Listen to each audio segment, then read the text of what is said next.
Hello everyone. तो हम लोग पढ़ रहे हैं क्या, लेट मैग्नेटिक क्रिस्टलाइजेशन के बारे में। तो हम लोगों ने इससे पहले देख लिया था रेसिडुअल लिक्विड सेग्रीगेशन और रेसिडुअल लिक्विड इंजेक्शन के बारे में। अब इसी में जो है हम लोग का नेक्स्ट है हम लोग का क्या, इममिसिबल लिक्विड सेग्रीगेशन डिपॉजिट। ठीक, तो जो हम लोग का इममिसिबल लिक्विड सेग्रीगेशन डिपॉजिट के बारे में।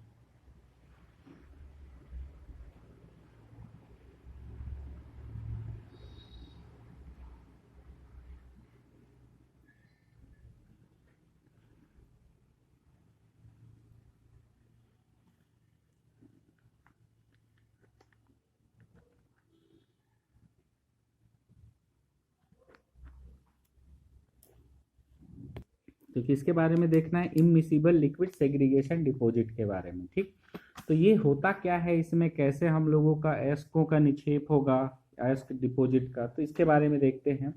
तो इममिसिबल मतलब क्या होता है, सबसे पहला चीज तो इममिसिबल का मतलब समझ लेते हैं। इममिसिबल मतलब होता है जब दो चीज आपस में मिक्सिबल ना हो, जब आपस में क्या मिक्स ना होते हो, जैसे कि आप लोगों का ऑयल एंड वाटर, क्या ये दो चीज क्या मिक्सेबल हैं, नहीं होते हैं। ठीक है, आप लोग चाहे पानी और तेल को कितना भी मिलाने का कोशिश करो लेकिन वो नहीं मिलते हैं। तो ठीक उसी प्रकार से हम लोग का इममिसिबल का मतलब वही होता है कि यहाँ पर जो भी हम लोग का मिनरल रहेगा या तो फिर अयस्कों का जो निर्माण होगा ये इममिसिबिलिटी के कारण में होगा। ठीक है, तो यहाँ क्या होता है, हम लोग का जो मैग्मा रहता है, ठीक, जो मैग्मा रहता है वो पर्टिकुलर एक टेम्परेचर में उसमें सभी प्रकार के जो मिनरल रहते हैं या तो फिर सभी जो सिलिकेट सल्फाइड, ठीक है, ऑक्साइड, ये सब अलग अलग जितने भी फॉर्म रहते हैं मिनरल्स के, वो सभी आपस में क्या हुए रहते हैं, एक पर्टिकुलर टेम्परेचर तक क्या हुए रहते हैं, आपस में घुले हुए रहते हैं। लेकिन जैसे ही अगर आप लोग का यहाँ 1500 डिग्री सेंटीग्रेड मान के चलिए, तो अब जैसे ही टेम्परेचर मान के चलिए 1000 डिग्री सेंटीग्रेड पर आया, तो हम लोगों का कुछ जो मिनरल रहते हैं उसमें मिसिबिलिटी खत्म हो जाती है, मतलब कि वे इमिसिबिलिटी नेचर दिखाने लग जाते हैं। मतलब क्या हो गया, हम लोग का एक पर्टिकुलर टेम्परेचर में तो सभी चीज घुल सकते हैं, लेकिन अगर उससे कम टेम्परेचर में अगर आप लोग ले आते हो उस लिक्विड को, तो वो अपने आप अलग होने लगता है, अर्थात कि तेल और पानी के समान वो अलग अलग होने लग जाएंगे। उससे पहले आप लोगों को, जैसे आप लोग शक्कर को पानी में घोल दोगे तो दिखाई नहीं देगा, तो उसी प्रकार से हम लोगों का एक ही लिक्विड रहेगा। लेकिन जैसे ही हम लोग का क्या होता है, मैग्मा का टेम्परेचर डाउन होता है, तो हम लोगों का क्या होता है, जो लिक्विड्स रहते हैं, जो हम लोगों का मैग्मा रहता है, वो अलग अलग क्या हो जाता है, कई पार्ट्स में बढ़ जाता है। ठीक है, जैसे कि हम लोगों का कोई सिलिकेट जो कंपोजिशन का जो मैग्मा रहता है वो पर्टिकुलर एक टेम्परेचर में तो क्या रहता है, घुला हुआ रहता है, लेकिन जो हम लोग का एक टेम्परेचर के बाद में उसमें जो सिलिकेट और जो हम लोग का सल्फाइड बोल सकते हैं, ठीक, जो सिलिकेट और जो सल्फाइड है वो पर्टिकुलर एक टेम्परेचर में तो घुले हुए रहेंगे, ठीक, लेकिन जैसे ही टेम्परेचर डाउन होता है तो सिलिकेट अलग हो जाएगा, सल्फाइड अलग हो जाएगा। ठीक है, तो आप लोगों का जैसे तेल और पानी दोनों अलग अलग हो जाते हैं, उसी प्रकार से जो हम लोग का मैग्मा है वो भी क्या हो जाएगा, हम लोग का अलग अलग हो जाएगा। तो इस प्रकार से हम लोग का क्या हो जाएगा, दो अलग अलग लिक्विड बन जाएंगे अब यहाँ पर। ठीक, तो हम लोगों का क्या हो जाएगा, यहाँ पर दो अलग अलग लिक्विड बन जाएंगे। अब इनका नेचर कैसा है, नहीं घुलने का, तो ये आपस में मिक्स नहीं होंगे।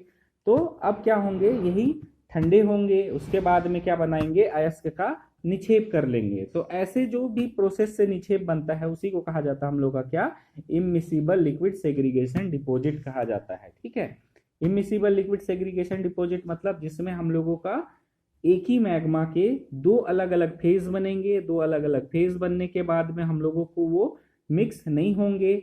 मिक्स नहीं होंगे तो हम लोगों का अलग अलग प्रकार का क्या होगा, अयस्कों का निर्माण होगा। ठीक है, तो इस विधि से बनता हम लोगों को क्या, इममिसिबल लिक्विड सेग्रीगेशन डिपॉजिट बनता है। ठीक, तो इसमें हम लोग का कैसे बन सकता है, इसका 3D में थोड़ा सा समझने का कोशिश कर लेते हैं। जैसे कि ये हम लोगों का कोई मैग्मा है, एक पर्टिकुलर टेम्परेचर में सभी कुछ मिक्सेबल है, सभी कुछ मिला हुआ है, कोई अलग हम लोग नहीं कर सकते हैं डिफ्रेंशिएट। ठीक, लेकिन जैसे ही इसका टेम्परेचर डाउन हुआ तो क्या हुआ, हम लोगों का जो एक सिलिकेट मिनरल था या तो सल्फाइड मिनरल बोल सकते हैं, ठीक है, यहाँ चलो सिलिकेट ही बोल सकते हैं, ठीक। जो हम लोगों का सिलिकेट जो लिक्विड था वो क्या हो गया, अलग हो गया, और जो सल्फाइड था वो क्या हो गया, अलग हो गया। सल्फाइड अलग हो गया और सिलिकेट, ठीक है। तो एक पर्टिकुलर टेम्परेचर के बाद सिलिकेट मेल्ट अलग हो गया और सल्फाइड मेल्ट अलग हो गया, ठीक। तो अब देखते हैं यहाँ पर जो हम लोगों का जो सल्फाइड जो मेल्ट है, ठीक, या तो फिर जो सिलिकेट मेल्ट है, अब एक पर्टिकुलर टेम्परेचर के बाद में अब ये क्या हो गया, ठंडा हो गया। ठंडा होने के बाद में अब क्या हो गया, ये इसमें जो भी खनिज थे, अयस्क थे, वो इसी में संरक्षित हो गए, प्रिजर्व हो गए और निक्षेप बना लिए। उसी प्रकार से जो सल्फाइड मिनरल है, सल्फाइड मेल्ट है, वो भी क्या हो गया अब, क्या मतलब सॉलिड हो गया और क्या बना लिया, यहाँ पर रॉक का निर्माण हो गया। और इसी रॉक में हम लोगों का क्या मिल रहा है, निक्षेप मिल रहा है। जैसे कि हम लोगों का जो भी अयस्क है वो इसी में घुले हुए मिल रहे हैं, ठीक है। तो ये होता है हम लोग का liquid immiscible liquid segregation deposit, जो कि हम लोग का इमिसिबिलिटी के कारण में क्या हो गए हैं, ये दो फेज अलग हो गए हैं, सिलिकेट मेल्ट अलग हो गया और सल्फाइड मेल्ट अलग हो गया। तो इनके जब ठंडा होकर के जमने के कारण में जो भी निक्षेप बनेगा अयस्क को, मिनरल का, तो उसी को कहा जाता है हम लोग का क्या, इमिसिबल लिक्विड सेग्रीगेशन डिपॉजिट बोलते हैं, ठीक है। तो ये जो सल्फाइड जो मिनरल है, इसमें आप लोगों का आपका प्लेटिनम का निक्षेप मिल सकता है, गोल्ड का निक्षेप मिल सकता है, सिल्वर का निक्षेप मिल सकता है, ठीक है। इसी प्रकार से बहुत सारे कॉपर वॉपर ये सब का भी निक्षेप मिल सकता है। तो ये हो गया आप लोग का क्या, इमिसिबल लिक्विड सेग्रीगेशन निक्षेप के बारे में, ठीक। तो इस प्रकार से आप लोगों को बताना है।